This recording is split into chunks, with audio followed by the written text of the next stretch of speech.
He held it between two fingers like it might stain his skin. $3 million, Trent said, turning the pages without reading them. And this is what you bring me. 12 people sat around the boardroom table, most of them in suits, sharp enough to cut tension, though none of them dared move. We were 37 floors up, and somehow the oxygen felt thinner. The only sound was the low hum of the HVAC and the slow, deliberate tearing of paper. My proposal split clean down the center. This, he said, dropping both halves onto the polished walnut table, is pathetic work. No one spoke. Not Janice from Investor Relations, not Amir from R&D, not even Lev, who'd co-signed the preliminary budget just last week. Everyone stared at the torn contract like it was still bleeding money. I felt the usual flush rise in my throat, the instinctive rage, the sting of dismissal, but I didn't let it show. I didn't give him the flinch. Instead, I reached forward, collected the two halves, and aligned them neatly, tucking them back into the folder like they were still whole. "You're absolutely right," I said. Trent blinked once. Just once. He wasn't used to being agreed with, especially not like that. I closed the folder and clicked my pen shut. It was the only sound in the room. I stood, pushed my chair back slowly, no scraping, no drama, and offered a small professional nod to the room. "Thank you all for your time." Murmurs started as I crossed to the door. Not because I'd argued, but because I hadn't. They expected fire or tears or some final plea to salvage the meeting. I gave them nothing. Just a smile that reached the corners of my mouth, but not my eyes. Trent's voice followed me as I reached for the door. "Maybe next time, bring something real." I didn't turn around. I didn't have to.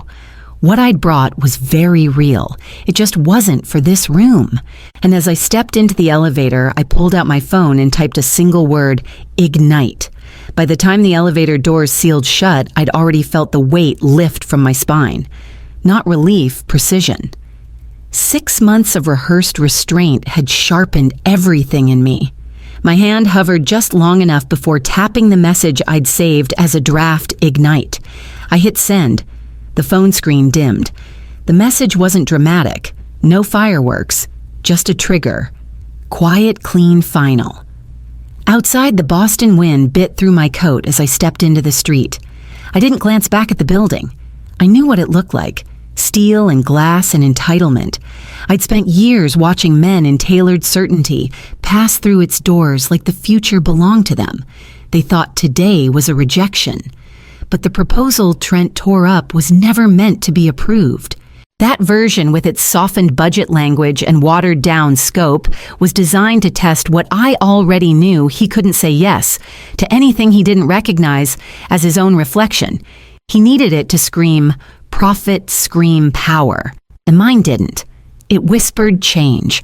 The real contract, the one with the original figures, the radical rollout plan, the protected architecture, was already locked in, through the right back door, with the right co-signatories, and now, with Ignite sent, the clock had started. Phase 1 moved silently.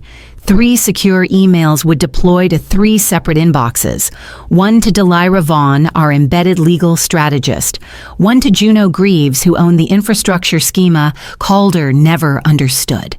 And 1 to Olivine, his daughter. The wild card, the detonator. None of them needed instructions. They'd been ready.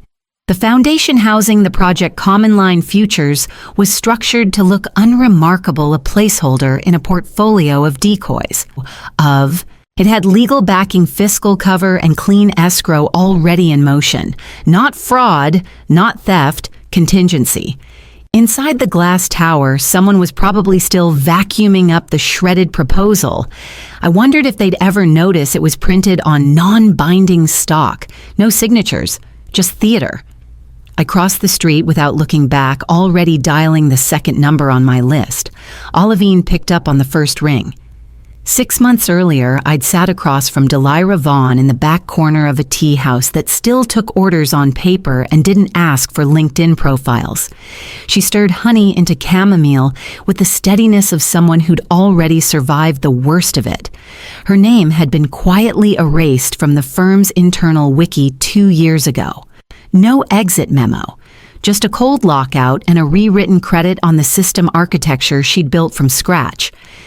He said my framework was redundant, she'd murmured, then repackaged it 6 months later with his initials in the metadata. I didn't apologize. That's not what she needed. I just slid the folder across the table. Inside were blueprints not for another product, but for a pathway out. One that bypassed Calder altogether. She read in silence, page by page. No questions. By the time Olivine arrived, the sun had started dipping behind the windows, painting long shadows over chipped ceramic tiles. She didn't wear power like her father did. No suit, no branded lanyard, just quiet, controlled posture. When she spoke, it was measured. He thinks I don't understand his empire, she said, but I see every crack. He built it on spin and silence. Her signature wasn't a flourish. It was a signal. From that moment on, we stopped thinking like employees. We began structuring Common Line Futures not as a rival firm, but as a holding architecture for innovations too inconvenient for Calder's model. It was legal, it was clean. It was buried in a network of existing nonprofits, one layer deeper than anyone would look. Olivine's access gave us the roadmap board calendars, policy schedules, audit cycles. Delira's legal mind gave us the clauses, the buried protections, the fail-safes. My job was to keep it from catching the wrong light. This isn't about revenge, I'd said the night we signed. It's about direction. We don't burn the house down. We just reroute the power. Delira's smile was small but sharp. Olivine folded the signed form and said nothing, but the way she pressed her thumb against the final line told me everything. That same thumb was now scrolling a contact list Trent never knew she had. The first time I outlined the real project to Olivine, she didn't interrupt once. No market projections, no flash, just a map of where the energy would go, 9 pilot schools, all in districts with failing infrastructure and utility costs that strangled every after-school program by February. This isn't scalable, she said when I finished, which means he'll hate it. Exactly. Calder didn't do small. He didn't do social impact unless it involved gala lighting and branding photos. Our project would have never passed his desk because it wasn't meant to sell stocks. It was meant to work. Delira ran the projections with me adaptive solar grids using predictive storage modeling tied to local microclimate data. It was boring, elegant, and deeply effective, especially for public systems where budgets lived in fear and light bulbs flickered for entire semesters. The full build cost was just under $3 million, not sexy, not headline-making, but once in place, it would cut annual energy costs by over 60%, freeing up resources for book staff heat in January. And yes, none of it needed to go through Calder. We routed funding through a dormant educational initiative Olivine had flagged in a quarterly report. One of those feel-good foundations firms create and forget. Delira stitched the legal transitions slowly with paperwork dated months apart and donor IDs scrubbed of any identifiable threads. By the time it reached implementation, it would look like a community grant. Calder never noticed it in the audits. Why would he? It didn't promise exponential returns. It didn't attach to his name. That was the beauty of it. We weren't just building a project. We were building proof that you could still innovate without having to sacrifice integrity at the altar of quarterly returns. The decoy proposal, the one Calder tore up, that was designed with just enough fluff to insult him. Community ownership, decentralized oversight. I wanted it to fail in his hands, publicly, because while he mocked it in front of the board, the actual infrastructure shipments were already arriving in Lowell and Dorchester. And in the quiet hum of those first panel installs, another message began circulating. Delira sent it from an untraceable address, "We're ready to scale." I started with Finn Morick, the former VP of Finance, who resigned the same quarter. Hellion's valuation jumped 12%. The story at the time was health reasons. But I remembered his eyes at his farewell party, still too quiet for someone heading to early retirement. We met in a corner booth of a dim cocktail bar where the music was low and the questions were lower. I didn't ask why he left. I just slid a napkin across the table with 2 words written in Sharpie audit trail. He didn't flinch, just sipped his rye, and after a pause, reached into his coat pocket. The flash drive he placed on the table was matte black and unmarked. I kept it, he said, not for leverage, just because it was too clean to delete. Next was Maribel Shore, a journalist who used to write corporate exposés with too much evidence and not enough patience for PR diplomacy.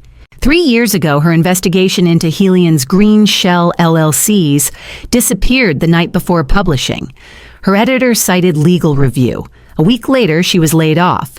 She now ran a modest blog about corporate ethics, quiet, slow burning, read by policy analysts and angry engineers. I remember your name, she said when I called. You were the one with the policy addendum on community reinvestment. The line Calder had stripped from the public deck. That was all it took. We met in a co-working space that smelled like ferns and coffee. She listened, recorded nothing, and agreed to start rebuilding the original timeline with what I gave her. Then there was Juno Greaves. Juno had designed the predictive backbone of our internal analytics model, then been demoted under the claim her code had performance redundancies. Calder had repackaged it 6 months later in a product he pitched at CES. She was now consulting freelance and building custom systems for healthcare startups. When I showed her the schematic for our encrypted communications platform, she squinted for 5 seconds and said, "I can do better." We didn't just need their rage, we needed their receipts. Because Calder hadn't just stolen money, he'd stolen futures. And some of us were ready to take them back by code, by record, by line item. We didn't set out to destroy the company. That would have been too loud, too easy to trace, and too easy to discredit. We weren't after rubble, we were after redirection. With Delira's legal sequencing, we restructured the project infrastructure so that Common Line Futures, our quiet shell, became the rightful holder of every innovation Calder had overlooked. Every clause she drafted was real, binding, and slow. It would take months before anyone in compliance realized what had already shifted. Juno created the encryption backbone and adaptive communication system that moved through private servers like water. Every document diagram and approval signature was routed through a dual server chain, mirrored in time-stamped backups across 5 states. Nothing lived in one place, nothing pointed back to Helion, and none of it needed Calder's name to operate. Olivine, meanwhile, fed us timing. Board meetings, investor briefings, product announcements. She knew which PowerPoint would hit which inbox and when. And because she still chaired the Helion Foundation, she could greenlight matching fund requests without raising suspicion. We didn't build a bomb. We built a map. And we used it to walk the idea clean out of the company without ever sounding the alarm. One by one, the pieces of the solar project transferred quietly under Common Line's name. The software Juno improved. The city grid modeling Delira approved. The grant language Olivine seeded in her father's press release 3 weeks ago, phrased just vaguely enough to allow dual attribution. Calder had no idea. He was too busy prepping a new pitch deck for the next quarter, probably tightening the same numbers Finn had tried to warn him about. He was focused on making the company look big, invincible, and we were shrinking it from the inside. Not by sabotage, not by scandal, by subtraction. We weren't stealing his crown. We were replacing the throne. By the time the press caught wind, the technology would already be implemented under a different name, one he couldn't touch, couldn't trademark, couldn't even recognize as his own. And the final confirmation came at 3:07 p.m. when Olivine sent a voice memo that simply said, "He's briefing Singapore on Thursday. You'll be in the room." He greeted me like nothing had ever happened. "Appreciate you setting this up, Calla," he said, gesturing toward the private dining suite as if he hadn't humiliated me in front of the board a week ago. "Didn't expect much after your little meltdown." I smiled politely and nodded, handing my coat to the host. My pen was clipped to my notebook, innocuous, sleek humming with the tiniest current of power. Juno had designed it herself, military-grade encryption, voice-triggered activation, 6 hours of recording time, entirely untraceable. The investor from Singapore arrived 5 minutes late, courteous but firm, the kind of man who valued details more than charm. He ordered neat bourbon, asked 2 sharp questions about Helion's long-term viability, and excused himself for a quick call just before the entrees arrived. That's when Calder leaned back and exhaled. "Honestly, I should have written you off sooner," he said, swirling his wine. "But I have to admit, your solar draft wasn't entirely useless. I cleaned it up, stripped out the nonsense about community ownership. Nobody wants a bunch of middle schoolers voting on grid allocation." He laughed at his own joke. "It'll go through in Q4 under my name. Same bones, just properly dressed this time." I said nothing. The pen in my notebook clicked once softly, marking the time code. "You're talented," he went on, "but you've got to stop pretending people invest in ethics. They invest in control, and I'm the safest pair of hands they know." That was the line. The one Olivine said would come if we were patient. But he wasn't done. Rhea, Talwar, Juno, all those idealists. They think good design changes the world. It doesn't. Ownership does.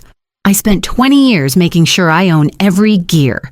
He raised his glass to toast me, maybe himself. I lifted mine halfway, enough to keep the illusion. 10 minutes later, I left the table citing a migraine. The investor hadn't returned and Calder didn't notice. He was too busy polishing his image for someone who'd already lost interest. In the elevator, I pressed the record transfer button on the pen. The file split cleanly, one to Devon's server, one to the auto-release cloud. If anything happened to us, the truth wouldn't stay buried. The ballroom buzzed with suits, whispers, and the false comfort of predictability. Calder stood under the spotlight, voice smooth, hands spread like a prophet preaching market growth. "Clean energy isn't just our mission," he said, "it's our identity." Devon stood beside me, backstage tablet in hand. "On your cue," he murmured. I nodded. "Now."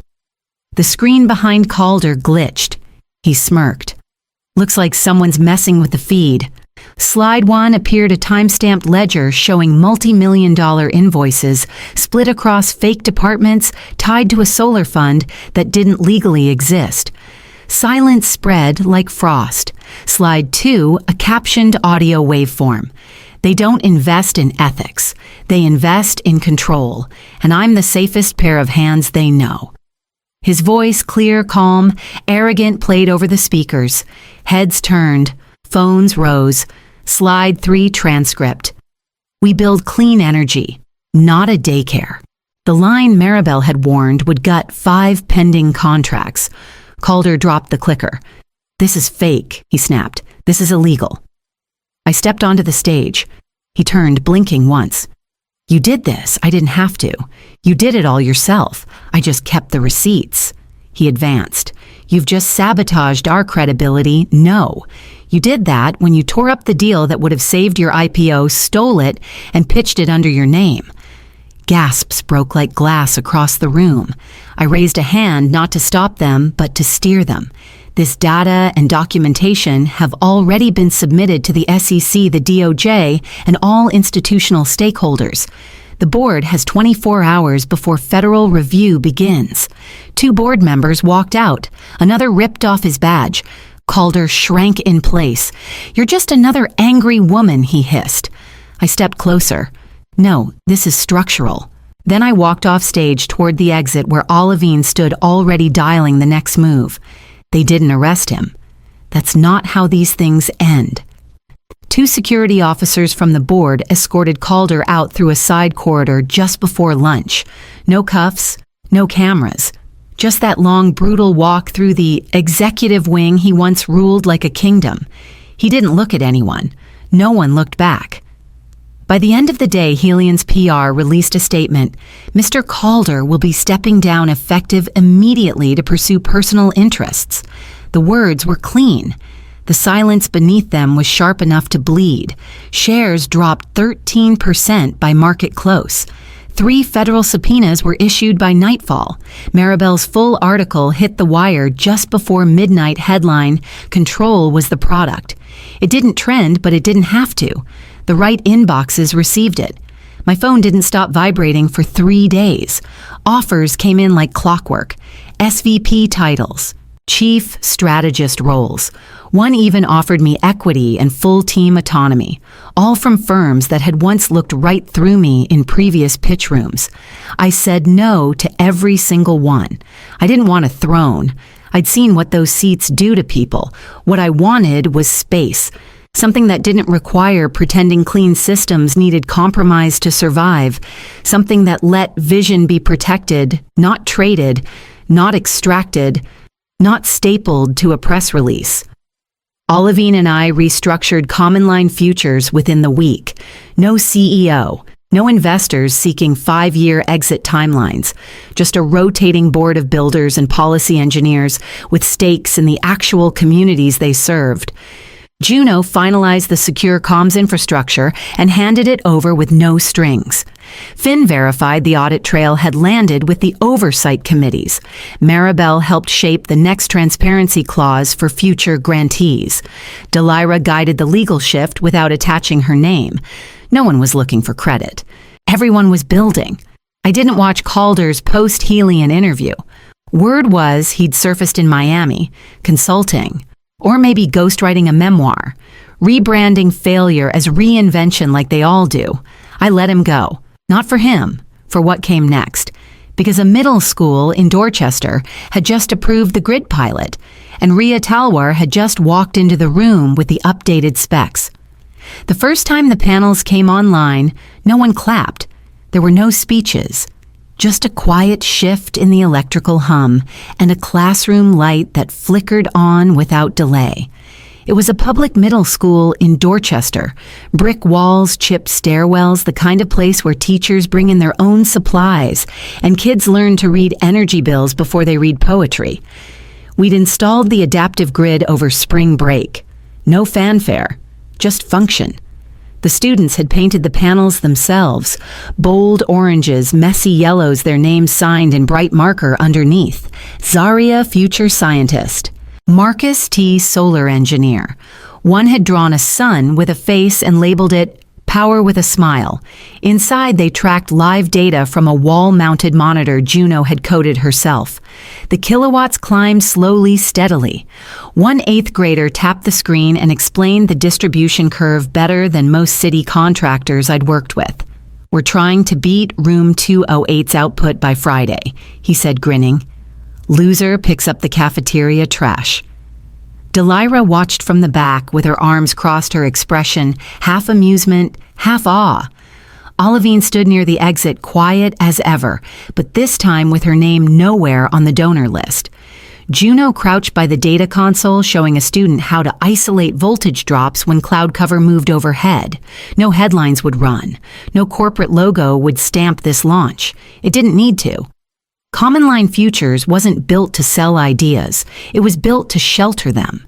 I stayed until the last bell rang, then wandered the hallway as backpacks slammed shut and kids ran toward buses. On a bulletin board outside the science lab, someone had posted a hand-lettered quote, "Clean doesn't mean quiet, it means steady." Beneath it, a hand-drawn badge, Common Line Solar Club. No one asked who had funded it. No one asked who had fought for it. That was the point. Calder could publish books, book keynotes, start something shiny in a city that didn't know better. But here on this block, on this rooftop, his name had vanished. And mine never needed to be written.